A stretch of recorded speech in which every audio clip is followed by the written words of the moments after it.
Good morning બાળકો. આજના આ ચેપ્ટરની અંદર સ્ટાન્ડર્ડ 10માં ચેપ્ટર નંબર 8 આપણે સ્ટાર્ટ કરશું. આપણે હવે કોર્સ થોડો અમથો રહે છે અને આ લેશનની અંદર તમને થોડું સમજાવી દઉં કે જે બોર્ડમાં 6 માર્ક્સનું પૂછાવાનું છે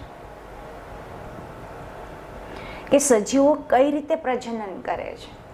હવે તમને બધાને જ આ પેપર પદ્ધતિ તમારી પાસે આવી જ ગઈ છે, તો કયો પોઈન્ટ મહત્વનો છે એના ઉપર વધારે તમે દબાણ આપશો. જે કે પોઈન્ટ નબળો એવો છે એમને રીડ તો કરવાનો જ, પરંતુ એટલો કંઠસ્થ નહીં કરવાનો કે જે મેઇન મુદ્દો કરો છો. એટલે આ લેશનની અંદર હું તમને થોડી માહિતી આપી દઉં કે સજીવો કઈ રીતે પ્રજનન કરે છે. સજીવો પ્રજનન કરવા શું કામ પ્રજનન કરે છે? પ્રજનન એટલે શું, એની કેટલી પદ્ધતિઓ છે, જે કે આપણે સ્ટાન્ડર્ડ 8ની અંદર આ લેસન વિશે થોડુંક માહિતી મેળવી હશે, થોડી 9thની અંદર મેળવી હશે, અને હવે આપણે એમને 10મામાં વનસ્પતિ પ્રજનન અને મનુષ્ય પ્રજનન આ બંને પોઈન્ટ વિશે આ લેશનની અંદર આપણે જોવાનું છે કે વનસ્પતિ કઈ રીતે પ્રજનન કરશે, જ્યારે મનુષ્ય પ્રજનન કઈ રીતે કરશે. આ બંને પોઈન્ટ વિશે આપણે થોડું જોવાનું. તો પ્રજનન એટલે શું કે કોઈ પણ સજીવ પોતાના જેવો જ સજીવ ઉત્પન્ન કરવાની પદ્ધતિને, એવી રીતને, એવી મેથડને શું કહેવામાં આવે છે કે કોઈ પણ સજીવ પોતે પોતાના જેવો સજીવ ઉત્પન્ન કરી શકે એને શું કહેવામાં આવે છે? પ્રજનન કહેવામાં આવે છે. તો સજીવો કઈ રીતે પ્રજનન કરે છે? સજીવો લિંગી રીતે, અલિંગી સજીવો એટલે બંને, વનસ્પતિ બે આવી જાય એમાં. તો કઈ રીતે છે આપણે જોશું. એમાં તમારે 1.5 પેજ ઓનલી ફોર વાંચન કરવાનું છે. પ્રસ્તાવના જ છે, કશું છે નહીં. આપણું લેશન છે એ લિંગી પ્રજનનથી શરૂ થશે. ત્યાં સુધી આપણે થોડું રીડ કરશું કે સજીવોના પ્રજનનની ક્રિયાવિધિ પર ચર્ચા કરતા પહેલા આવો આપણે એક મૂળભૂત પ્રશ્ન કરીએ કે સજીવ પ્રજનન શા માટે કરે છે. મેં હમણાં એનો પ્રશ્નનો ઉત્તર આપી દીધો તમને કે સજીવો પ્રજનન શું કામ કરે છે, પ્રજનન કઈ રીતે કરી શકાય છે, કે પ્રજનન એટલે શું, શા માટે પ્રજનન કરે છે. પોતાનું પેઢી દર પેઢી આનુવંશિકતા ચાલુ રાખવા માટે, પેઢી દર પેઢી ચાલુ રાખવા માટે તે પ્રજનન કરે છે. વાસ્તવમાં પોષણ, શ્વસન, ઉત્સર્જન જેવી જરૂરી જૈવિક ક્રિયાઓનું માફક કોઈ વયસ્ક પ્રાણી સજીવને જીવિત રહેવા માટે પ્રજનનની ક્રિયા જરૂરી નથી. કોઈ સજીવને જીવિત રહેવા માટે પ્રજનન નથી કરાતું, તો પ્રજનન શું કામે કરવામાં આવે છે? જો શું કહે છે તમને કે કોઈ પણ સજીવ છે, પ્રાણી છે, એને જીવિત રહેવા માટે પ્રજનન નથી કરી શકાતું. બીજું કે સજીવને સંતતિનું નિર્માણ કરવા માટે વધુ ઉર્જાનો પણ વ્યય કરવો પડે છે. તો પછી ક્રિયા પોતાની ઉર્જાને નકામી શા માટે ગુમાવે છે? શું કહેવા માંગે છે કે પ્રજનન શું કામે પ્રાણી સજીવ છે એ પ્રજનન શું કામે કરે છે? તો કે જીવવા માટે? તો કે ના, એ જરૂરી નથી. તો ઉર્જાનો વ્યય શું કામ કરે છે? તો કે ભાઈ એ જીવવા માટે તો જરૂરી નથી, તો ઉર્જાનો વ્યય શું કામ કરવો પડે? તો આ પ્રક્રિયા શું કામે ઉર્જા નકામી ગુમાવે છે? જે ક્રિયા તેને જીવિત રાખવા માટે જરૂરી નથી. આ પ્રશ્નનો જવાબ શોધો. આ પ્રકરણની અંદર રસપ્રદ બાબત છે. આ પ્રશ્નનો જવાબ એ પણ હોઈ શકે કે જે સ્પષ્ટ છે, આપણને વિવિધ સજીવો એટલા માટે દ્રષ્ટિગોચર થાય છે કારણ કે તેઓ પ્રજનન કરે છે.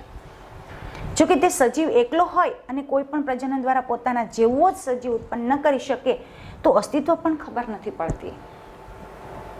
કોઈ સજીવ એકલો પ્રજનન કરી શકતું નથી. હવે કોઈ પણ જાતિ, કોઈ જાતિમાં મળી આવતા સજીવોની વિશાળ સંખ્યા જ આપણને તેના અસ્તિત્વની જાણકારી આપે છે. આપણને કઈ રીતે ખબર પડે છે કે બે સજીવ એક જ જાતિના સભ્ય છે? કેમ કે એના જેવો દેખાવતો હોય, એના લક્ષણો હોય, આનુવંશિક લક્ષણ હોય ને, તો આપણને ખ્યાલ પડે કે હા, લાગે તો છે કે આ તુલસીનો જ છોડ, કેમ કે એના પાંદડા છે તુલસી જેવા જ છે. જો એવી ખબર પડશે આપણને ક્યારે કે તુલસી ક્યારેક છોડ જોયો હોય ને તો આપણને ખ્યાલ આવી જાય કે આ તુલસીનો છોડ લાગે છે. ભાઈ મને તો એવું લાગે છે કે તુલસીનો છોડ છે. ક્યારે ખબર પડે કે એના પાંદડા હોય, એના માંજર ઉપર હોય તો તમને ખ્યાલ આવે કે આ તુલસીનો છોડ છે. કેના ઉપરથી ખબર પડી? કેમ કે એના જેવું દેખાતું આવતું હોય એટલા માટે. સામાન્ય આપણે એવું માટે કહી શકીએ કે એક સમાન દેખાય છે. આમ પ્રજનન કરનાર સજીવોની નવી સંતતિનું સર્જન કરે છે, જે ખાસી હદ સુધી સમાન જોવા મળે છે. શું સજીવો પૂર્ણરૂપે પોતાની પ્રતિકૃતિનું સર્જન કરે છે? સજીવ એક સરખો દેખાય એટલે તમને એમ થાય કે ભાઈ આમનું સ્વરૂપ લાગે છે, તો એક સરખા દેખાય એટલે તમે ત્યાંથી ખ્યાલ આવી જાય કે આપણે આ વસ્તુ આ છે. પરંતુ જ્યારે સજીવો પોતાનું જે પ્રજનન કરે છે એના જેવો સજીવ ઉત્પન્ન કરે છે તો સમાન એના જેવો કરે છે, પ્રતિકૃતિનું જ સર્જન કરે છે. જો આપણે જોશું કે વિવિધ સજીવની સંરચના, આકાર તેમજ આકૃતિ સમાન હોવાને કારણે જ સમાન જેવા જોવા મળે છે. શરીરની સંરચના સમાન હોવા માટે તેમની બ્લુપ્રિન્ટ પણ સમાન હોવી જોઈએ, એટલે કે એનામાં જેવો જ સજીવ હોવો જોઈએ, બ્લુપ્રિન્ટ હોવી જોઈએ. આમ પોતાના મૂળભૂત રીતે પ્રજનન કરવું એટલે કે સજીવની સંરચના બ્લુપ્રિન્ટ તૈયાર કરવાની ક્રિયા છે. શું કહે છે? જો શરીર સંરચના, સજીવની સંરચના બ્લુપ્રિન્ટ તૈયાર કરવાની એટલે કે જે સજીવ પોતાના જેવો જ સજીવ ઉત્પન્ન કરે છે એની ક્રિયા, એટલે કે એનો દેખાવ, એનો હાવભાવ બધો એના જેવો જ હોવો જોઈએ. દાખલા તરીકે તમે બોરડીનો એક ઠળિયો વાવો છો, તેની અંદરથી બોરડી જ ઉત્પન્ન થશે ને, તો તમે કહી શકશો કે હા ભાઈ આ બોરડી, કેમ કે અમે એના બીજ વાવેલા હતા, એટલે કે મીન્સ કે બોરડી જેવો જ દેખાવ છે એટલે બોરડી છે. તો બ્લુપ્રિન્ટ્સ તૈયાર કરવાની ક્રિયા છે. ધોરણ 9માં તમે અભ્યાસ કર્યો છે કે કોષોના કોષ કેન્દ્રમાં રહેલા રંગસૂત્રો, તો કે ભાઈ એના જેવો જ દેખાવ ને એનો હાવભાવ બધો એના જેવો જ કેમ આવ્યો? કઈ એવી પ્રક્રિયા છે કે એના જેવો જ એનામાં સમાન દેખાવ આવ્યો છે? તો એના રંગસૂત્રોને કારણે, એના ડીઓક્સી રિબો ન્યુક્લિક એસિડ ના કારણે એના જેવો જ એમનો દેખાવ આવ્યો છે. તો રંગસૂત્રોના ડીએનએ, ડીઓક્સી રિબો ન્યુક્લિક એસિડ, જે ડીએનએ શું છે? આનુવંશિકતા, રંગસૂત્રો જ ના અણુઓને આનુવંશિક લક્ષણોનો સંદેશો આપે છે. ઘણી વખત આપણે જોયું હશે કે આપણા ઘરે કોઈ બી માસી છે, આંટી છે, કોઈ બી આવે તો એમનો સન એમની જોડે હોય તો આપણે કહી શકીએ ને કે આંટી આ તો તમારા જેવો સરસ છે, એવું કહી શકીએ ને. શું કામ? કેમ કે આંટીનો પુત્ર છે એટલે આપણે એમ કહી શકીએ કે આંટી તમારા જેવો જ છે. જો શું કામ? કેમ કે આનુવંશિક લક્ષણનો સંદેશો આપતા હોય છે, જે પિતૃ તરફથી સંતતિમાં આવે છે. કોષના કોષ કેન્દ્રમાં રહેલ ડીએનએમાં પ્રોટીન સંશ્લેષણનું હેતુ માહિતી આપે છે. આ સંદેશ અલગ હોવાની સ્થિતિમાં નિર્માણ કે સંશ્લેષણ પામતો પ્રોટીન પણ કેવો હોય છે? જુદો હોય છે, ભિન્ન, અલગ. પ્રોટીન પરિવર્તિત બદલાયેલ શારીરિક સંરચના તરફ દોરી જાય છે. આમ પ્રજનનની મૂળભૂત ઘટના ડીએનએની પ્રકૃતિ બનાવવાની છે. શું કહે છે? પ્રજનનની મૂળભૂત ઘટના શું છે? કે એના જેવી ડીએનએની પ્રકૃતિ બનાવવાની છે, કે ડીએનએની પ્રતિકૃતિ બનાવવા માટે કોષો વિવિધ રાસાયણિક પ્રક્રિયાઓનો ઉપયોગ કરે છે. કોષો શરીરની અંદરની પ્રક્રિયાઓ થાય છે, જે પ્રજનન કોષોમાં ડીએનએની બે પ્રતિકૃતિઓ બનાવે છે અને તેઓનું એકબીજાને અલગ હોવું જરૂરી છે. પરંતુ ડીએનએની એક પ્રતિકૃતિને મૂળ કોષોમાં રાખી બીજી પ્રતિકૃતિને તેની કોષની બહાર કાઢી નાખવાનું કામ ચાલતું નથી, કારણ કે બીજી પ્રતિકૃતિ સામે જૈવિક ક્રિયાઓનું રક્ષણ માટે સંગઠિત કોષીય સંરચના હોતી નથી. એટલે કે જે કોષ છે એ પોતે કોષની કોષ રચના કરી એના જેવો જ બીજો સજીવ ઉત્પન્ન કરે છે, પરંતુ એ એનાથી અલગ થઈ જાય એટલું જ નથી, એનું રક્ષણ કરવું એટલે કે સાથે જોડાવું એ પણ સંરચના હોવી જોઈએ.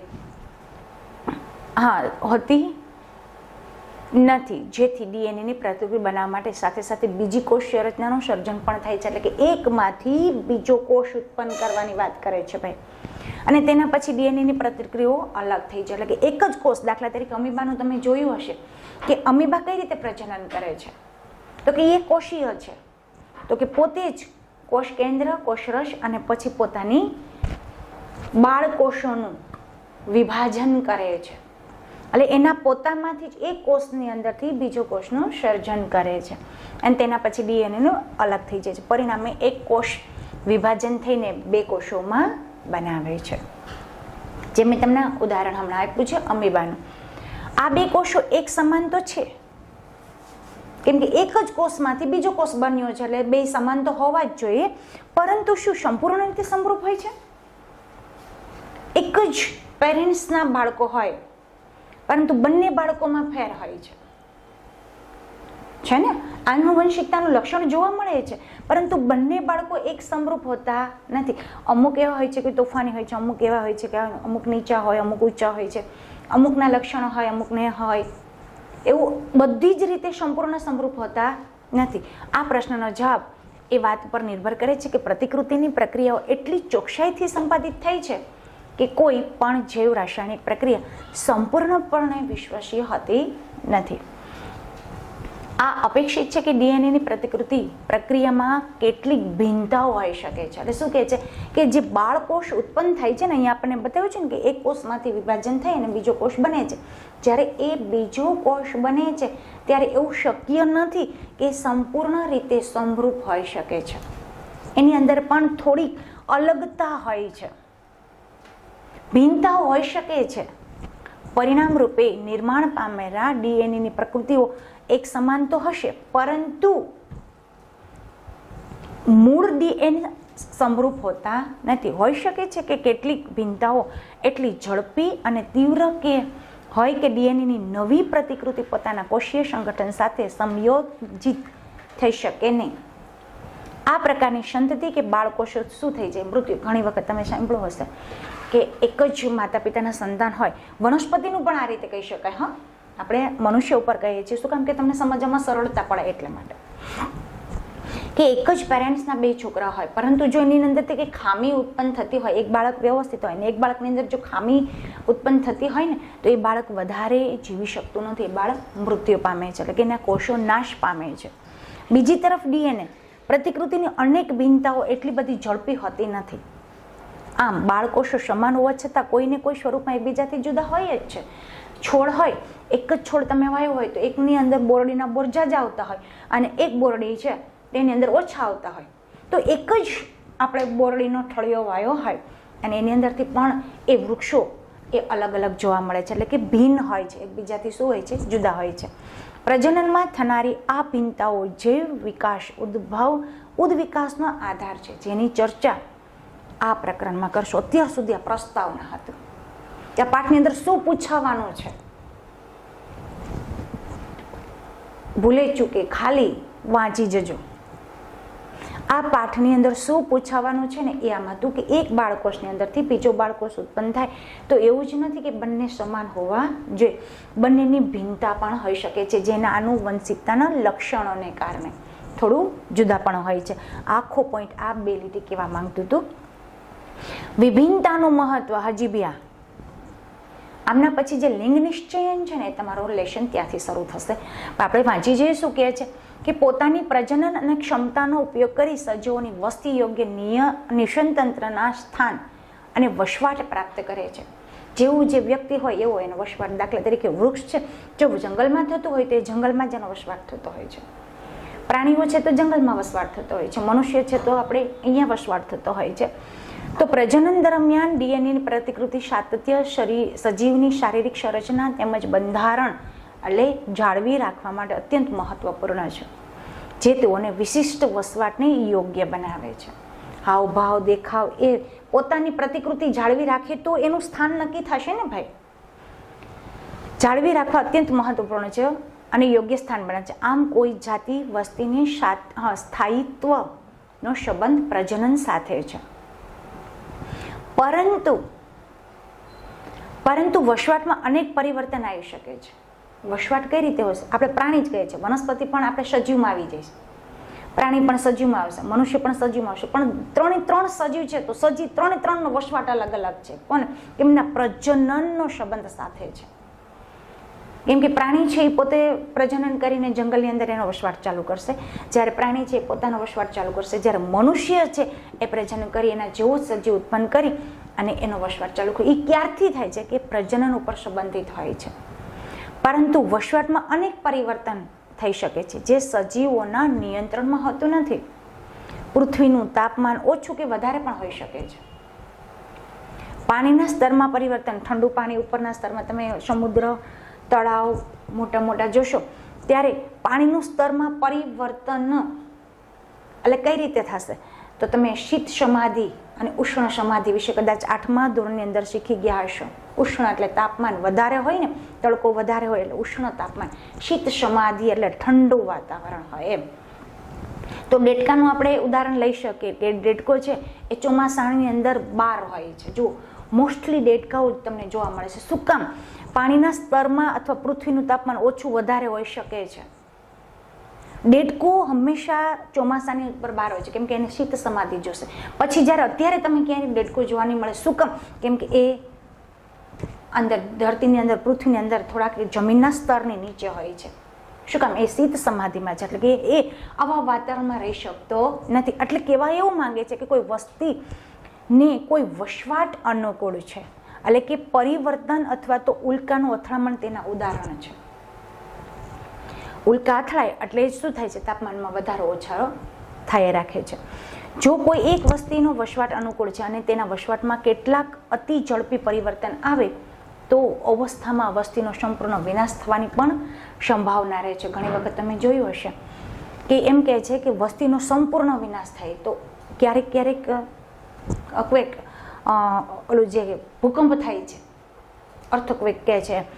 તો જ્યારે ભૂકંપ થાય છે ત્યારે તમે જુઓ તો બધું વેર વિખેર થઈ જાય છે. એમાં ઘણા વ્યક્તિ વસ્તીનો સંપૂર્ણ નાશ પણ થઈ શકે છે. કોના ઉપર રહે છે?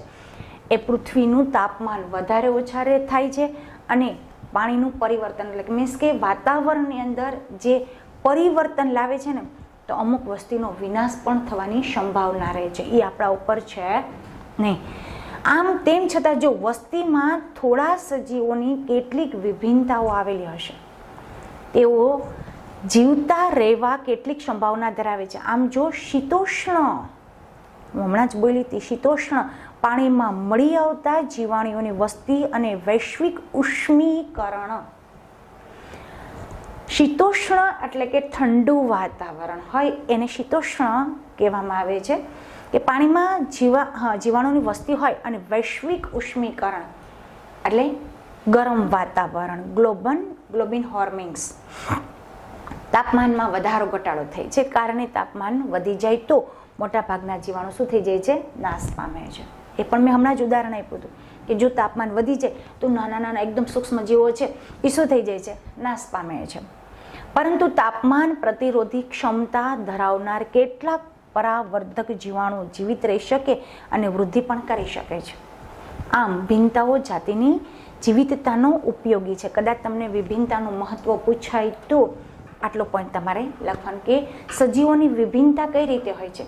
કે અમુક સજીવો છે એ ઉષ્ણતા તાપમાને જીવતા હોય, અમુક છે ઠંડા વાતાવરણમાં જીવતા હોય છે. જો ઠંડુ વાતાવરણમાં જીવતા હોય ને એના ઉપર જો તાપમાનમાં વધારો કરવામાં આવે તો અમુક સજીવો છે એ મૃત્યુ પણ પામે છે. આ તમારો પોઈન્ટ છે.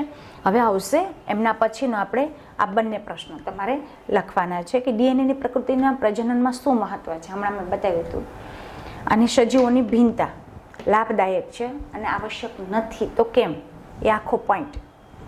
હવે એમના પછી આવશે પ્રવૃત્તિઓ છે કે એકલ સજીવો દ્વારા, કેમ કે આ બંને પ્રવૃત્તિ પૂછાય, આ પોઈન્ટ છે એ તમારી એક્ઝામની અંદર પૂછાવાનો છે. મીન્સ કે પૂછાવાનું આપણને કીધું છે કે આ પોઈન્ટ ઉપર તમે ધ્યાન આપજો. તો જોશું આપણે કે એકલ સજીવો દ્વારા ઉપયોગમાં લેવાતી પ્રજનન પદ્ધતિ. આ સમજ્યા પહેલા તમારે બે પ્રવૃત્તિઓ સમજવી પડશે, પછી જ આપણે આગળ પોઈન્ટ સમજશું કે શું કહે છે પ્રવૃત્તિ. કે 100 ml પાણીની અંદર 10 ગ્રામ ખાંડ ઓગાળો. 10 ml પાણી લેવાનું છે બીકરની અંદર, એની અંદર 10 ગ્રામ ખાંડને ઓગાળવાની છે. એક કસનળીમાં આ દ્રાવણને શું કહે છે? એક કસનળીમાં આ દ્રાવણને 20 ml લો. 100 ml છે ને એમાં 10 ગ્રામ ખાંડ ઓગાળી નાખવાની. હવે આ દ્રાવણ થઈ ગયું. એ દ્રાવણને પાછું કસનળીમાં કેટલું લેવાનું છે? 20 ml લેવાનું છે. હવે એક ચપટી ભરીને ઈસ્ટનો પાવડર એક કસનળીમાં રાખી દેવાનો છે કે જેમાં 20 ml દ્રાવણ ભરેલું છે. કસનળીના મુખને રૂથી શું કરી દેવાની છે? બંધ કરી દેવાની છે. અને ગરમ સ્થાન કે જ્યાં તાપમાન વધારે હોય, તડકામાં કેમ રાખતા હો, મૂકી રાખો. 1-2 કલાક પછી એક કસનળીમાંથી ઈસ્ટના સંવર્ધિત દ્રાવણોમાંથી એક ટીપું લઈ અને કવર સ્લીપ વડે ઢાંકો અને સૂક્ષ્મદર્શક યંત્રની મદદથી સ્લાઇડનું નિરીક્ષણ કરો. શું જોવા મળે છે તમને? તો શું કહે છે, જો કે તમે જે ઓલું દ્રાવણ લીધું છે ને, એ દ્રાવણને તમે 2-3 કલાક તડકે રાખી મૂકવાનું છે, કે જ્યાં તાપમાન વધારે હોય છે ત્યાં. પછી એ દ્રાવણને એક ડ્રોપર વડે 1-2 બૂંદ લઈ અને તમે કવર સ્લાઇડ ઉપર રાખી અને પછી ઢાંકી અને તમે માઇક્રોસ્કોપ વડે એને નિરીક્ષણ કરશો ને, તો તમને આમાં ઈષ્ટ જોવા મળશે. ઈષ્ટનું શું થશે? ઉગતી જોવા મળશે, કે ઈષ્ટ આમાં જોવા મળશે. શું થશે? આમાં એક ઈષ્ટ એટલે કે ફૂગનું ઉદાહરણ છે. ઈષ્ટ તમને ઉગતી જોવા મળશે, સૂક્ષ્મજીવ છે. તો સૂક્ષ્મદર્શક યંત્રની સ્લાઇડથી પરીક્ષણ કરશો ને, તો જે આ પાણી હતું ને ઈષ્ટનું, ફૂગ, એટલે એ ઉભારો આવી જશે, એ ઈષ્ટ જોવા મળશે. હવે બીજી પ્રવૃત્તિ શું કહે છે, કઈ રીતે તમને જોવા મળશે? કે બ્રેડના એક ટુકડાને, આ ઘણાના ઘરમાં હશે જ, આ પ્રયોગ કરેલો જ હશે, કે બ્રેડના એક ટુકડાને પાણીમાં પલાળીને ઠંડા, ભેજવાળા અને અંધકારવાળા સ્થાન પર તેને મૂકી રાખો. બ્રેડના ટુકડાને પાણીમાં પલાળી અને પછી શું કરવાનું? ઠંડુ હોય, ભેજવાળું હોય, કે ત્યાં હવા જવી જોઈએ નહીં, અને અંધારાવાળું સ્થાન હોય ને ત્યાં રાખી મૂકવાનું છે.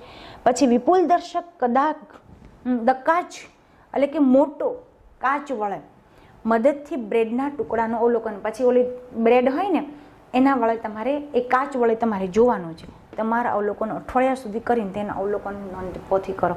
શું કહે છે ખબર છે? આમાં ઈષ્ટની વૃદ્ધિ થતી હતી, કે આમાં ઈષ્ટ ઉત્પન્ન થતી હતી, એ જોવા મળે. હવે આમાં છે ને તમારે ફૂગની વૃદ્ધિ જોવા મળશે. આમાં શું મળશે? ફૂગ. એટલે ફૂગ એટલે આપણે ઘણી વખત મમ્મી 2-3 દિવસ ગરવામાં રોટલી રાખી મૂકે ને, તો એ રોટલી ઉપર તમને ફૂગ જોવા મળશે, કાળી કાળી જોવા મળશે. ક્યારેક તમે એમ કહો, મમ્મી આ તો સળી ગઈ છે રોટલી. પછી તો આ બ્રેડની જ વાત કરીએ, કે બ્રેડ છે એ એમને હશે, તો બ્રેડ ઉપર ધીમી ધીમી તમે જુઓ ને, તો રૂ જેવી, નાના તાતણા જેવી જાળીમય રચના જોવા મળશે. અવલોકન કરશો ને તમે, તો તમને રૂના નાના તાતણા જેવી એક જાળીમય રચના જોવા મળે, જેને શું કહેવામાં આવે છે? ફૂગ તરીકે ઓળખવામાં આવે છે. એ ફૂગ પેટમાં જશે તો આપણને અપચો એટલે કે નુકસાન થશે, એટલે કે સળી ગયેલી બ્રેડ, એટલે કે ફૂગની વૃદ્ધિ થતો આ પ્રયોગ છે. હવે પેલું ઈષ્ટની વૃદ્ધિ તેમજ બીજી પ્રવૃત્તિમાં ફૂગની વૃદ્ધિની તુલના કરો અને જાણી લો કે તેમાં શું તફાવત છે. તો કે ફૂગ છે ને એ ફેલાયેલી જોવા મળશે, જ્યારે ઓલી કશનળીની અંદર છે એ ઈષ્ટ છે, એ ઈષ્ટ એની વૃદ્ધિ છે એ પણ આપણને જોવા મળશે. પ્રજનન કયા સંદર્ભોમાં કાર્ય કરે છે તેની ચર્ચા પછી આવો આપણે જાણીએ કે વિભિન્ન સજીવો વાસ્તવમાં કઈ રીતે પ્રજનન કરે છે. જો હવે હજી તો લેશન એમ કહે છે કે સજીવો કઈ રીતે પ્રજનન કરે છે, ચાલુ નથી થયું. વિવિધ સજીવોની પ્રજનનની રીત તેઓની શારીરિક રચના પર આધાર રાખે છે. પહેલું જ કે તમારું ભાજન. અહીંથી તમારો પોઈન્ટ નવો શરૂ થશે કે ભાજન શું છે. એને ફ્યુઝન કહેવામાં આવે છે, ફ્યુઝન બી કહે છે, ફ્યુઝન પણ કહેવામાં આવે છે. તો ભાજન એટલે શું, હું તમને પહેલું એ સમજાવી દઉં કે ભાજન એટલે કે એક કોષીય સજીવોમાં લખ્યું છે, એક કોષીય સજીવોના કોષની અંદરથી બીજા સજીવોનું ઉત્પાદન, નવસર્જન કરવું, નવા સજીવોની ઉત્પત્તિ કરવી, એને ભાજન તરીકે ઓળખવામાં આવે છે. અને ભાજનના 2 પ્રકાર છે. ભાજનના 2 પ્રકાર છે, એક દ્વિભાજન અને બહુભાજન. ભાજનનું સમજાવું છું કેમ કે હવે આ પોઈન્ટ બધા મહત્વના છે. ઓલું વાંચેલું આપણે કહીએ એવું બધું મહત્વનું હતું, પણ આ હવે પોઈન્ટ બધા મહત્વના છે, એટલે આમાં વધારે પ્રેશર આપજો. ફરીથી બોલું છું કે ભાજન એટલે શું, કે એક કોષ સજીવોના પોતાની વૃદ્ધિ માટે કોષોનું જે વિભાજન કરે છે, નવા કોષોનું ઉત્સર્જન, નવસર્જન કરે છે, એને શું કહેવામાં આવે છે? ભાજન. ભાજનના 2 પ્રકાર. કયો કયો ભાઈ? તો કે એક દ્વિભાજન, એક બહુભાજન. એક દ્વિભાજન છે અને એક શું છે? બહુભાજન છે.